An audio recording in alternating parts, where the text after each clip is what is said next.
বিসমিল্লাহির রহমানির রহিম। আজ সমাজের ভিতরে এবং রাষ্ট্রের ভিতরে সবচেয়ে বেশি যে বিষয়টার চর্চা হচ্ছে সেটা হলো যে ধর্ষণ এবং ধর্ষকদের শাস্তি। এইটার সাথে আবার ইসলামের কিছু বিধিনিষেধকে গুলায় ফেলা হচ্ছে। ফেসবুকে ঢুকলেই দেখা যাচ্ছে যে আমরা জানি যে একটা ঘটনা, 8 বছরের একটা মেয়েকে তার বোনের শ্বশুর, বোন জামাই এবং বোনের ভাসুর ধর্ষণ করেছে এবং মৃত্যুর শয্যায় মেয়েটা শায়িত আছে। খুব কঠিন সময় পার করছে। নিঃসন্দেহে এটা একটা বর্বর ঘটনা।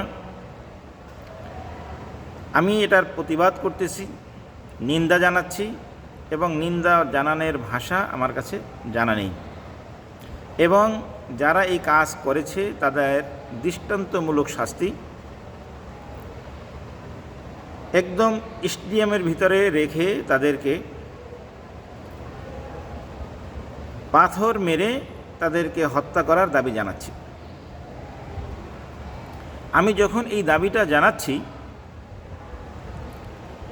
তো এখন বাংলাদেশের যে পরিস্থিতি তাতে হয়তো কেউ কোনো কথা বলবে না, কিন্তু এই ধর্ষণ, এই জেনা ব্যভিচার, এই ব্যাপারে ইসলামের নির্দেশনা কি? ইসলামের নির্দেশনা হলো একজন ব্যভিচারী পুরুষ অথবা ব্যভিচারিণী নারী, সে যদি বিবাহিত হয় তাহলে তাহাকে পাথর মেরে হত্যা করো। কোনো পক্ষপাতিত্ব নেই। শাহবাগী এবং পাশ্চাত্য সভ্যতা এবং তাদের ধ্বজাধারীগণ ইসলামের উপর একটা কেলেম দেয় যে ইসলাম পক্ষপাতিত্ব করে, নারীর উপরে শোষণ করে, নারীর উপর নির্যাতন স্টিমুলার চালায়, পুরুষকে বিশেষ সুবিধা দেয়। পরিষ্কার, ইসলামে এখানে কোনো নারী পুরুষ উভয়কে সমান শাস্তি প্রদান করার নির্দেশ দিয়েছে। ইসলাম বলেছে যে যদি সে পুরুষ হোক বা নারী হোক, যদি বিবাহিত হয় তাহলে তাহাকে পাথর মেরে হত্যা করো ব্যভিচার করলে, আর যদি সে অবিবাহিত হয় তাহলে 100 বেত্রাঘাত করো। ইসলামী নির্দেশ। এবং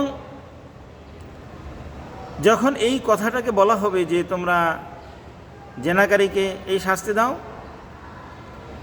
তো তখন ওই শাহবাগীরা চিল্লায় উঠবে যে এটা মধ্যযুগীয় শাস্তি। অথচ এই আইন আল্লাহ রব্বুল আলামিন এই জন্য দিয়েছেন যাতে করে জেনা ব্যভিচার শূন্যের কোঠায় চলে আসে, কমে যায়।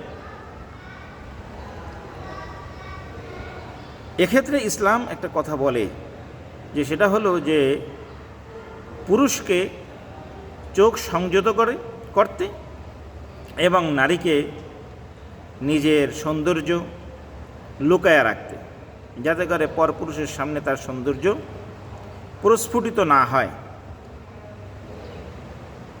কিন্তু এরপরেও যদি কোনো নারী সে তার সৌন্দর্যকে পুরুষের সামনে খুলে রাখে আর পুরুষ তার উপরে অন্যায়ভাবে হামলে পড়ে, ঝাঁপিয়ে পড়ে এবং তার সম্ভ্রম নষ্ট করে, ইজ্জতহানি করে, ধর্ষণ করে, তাহলে এখানে পুরুষের শাস্তি হবে, নারীর শাস্তি হবে না। নারী হয়তো তার সৌন্দর্য প্রকাশ করার কারণে তিরস্কার পেতে পারে। যেরকমভাবে স্বর্ণ মানুষ কীভাবে রাখে, সিন্দুকের ভিতরে আবদ্ধ করেই রাখে, কিন্তু কেউ যদি সিন্দুকের ভিতরে না রেখে ঘরের কোনো সাধারণ জায়গায় রাখে, এরপরেও চোর যদি চুরি করে তাহলে সেই চোরকে শাস্তি দেওয়া হবে না, ব্যাপারটা এমন নয়। কিন্তু সাথে সাথে বাড়িওয়ালাকেও নিন্দা করা হবে যে এরকম দামি বস্তু তুমি কেন এরকম খোলা জায়গায় রেখে দিছো। ঠিক এইরকমভাবে নারী যদি তার সৌন্দর্য প্রকাশ করে বেড়ায় তাহলে ইসলাম তাহাকে নিন্দা করবে, এটা স্বাভাবিক। শুধু যেরকমভাবে সমাজ সম্পদকে হেফাজত না করার কারণে যদি চুরি হয়ে যায় তাহলে সম্পদওয়ালাকে যেরকম নিন্দা করে, এইরকমভাবে একজন বিবেকবান মানুষ, নারী যদি তার সৌন্দর্যকে প্রকাশ করে বেড়ায় তাহলে অবশ্যই তাকে নিন্দা করবে। কিন্তু শাস্তি ওখানে জোরপূর্বক হওয়ার কারণে নারী শাস্তি থেকে বেঁচে যাবে, কিন্তু পুরুষকে তার ধর্ষণের শাস্তি দেওয়া হবে, জেনার শাস্তি। এখন কথা হলো যে একটা ট্রেন চলতেছে, যে এই যে মেয়ে, ছোট একটা মেয়ে আসিয়া, তো বলতেছে যে তার ওন্না ঢাকার কি আছে, সে তো ওন্না, তো তার তো ওন্না দরকার ছিল না, তাহলে তো এখানে কেন ইয়া করলো, তাকে ধর্ষণ করলো। আরে ভাই, যদি কোনো ব্যক্তি একদম ঘর থেকে বের না হয়, পুরো আপদ মস্তক সে ঢেকে রাখে তার নিজেকে, এরপরও তো সে ধর্ষণ হইতে পারে। এই জন্য তো আল্লাহ তাআলা আইন রেখেছে।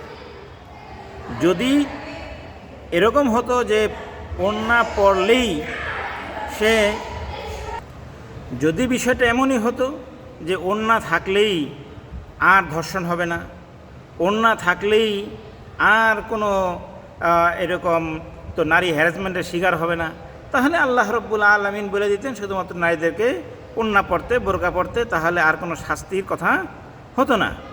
তাহলে বোঝা যেত যে শুধুমাত্র সে ওন্না পড়লে আর বোরকা পড়লেই সে ধর্ষণ থেকে বেঁচে যাবে, তো আর এইরকম ধরনের কোনো অন্যায় অপরাধ হবে না, ধর্ষণ হবে না, ব্যভিচার হবে না। তো তাহলে আল্লাহ তাআলা ওই বিধানও দিতেন না। আল্লাহ তাআলা জানেন যে সব কিছুর পরেও কিছু পশুরূপী মানুষ থাকবে, যেই জানোয়ারগুলো মেয়েদের উপরে হামলে পড়বে। তো সুতরাং তাদের জন্য ওই বিচার আল্লাহ সুবহানাহু ওয়া তাআলা দিয়ে দিয়েছেন। সুতরাং আমাদেরকে এই কথা বলার সুযোগ নেই যে ব্যাস তাহলে ওই মেয়েটা, ছোট মেয়ে, তো সে ধর্ষণ কেন হলো, তার তো ওন্না দরকার ছিল না, তো ওন্না ঢাকলেই কি ধর্ষণ বন্ধ হয়ে যাবে? হ্যাঁ, অবশ্যই।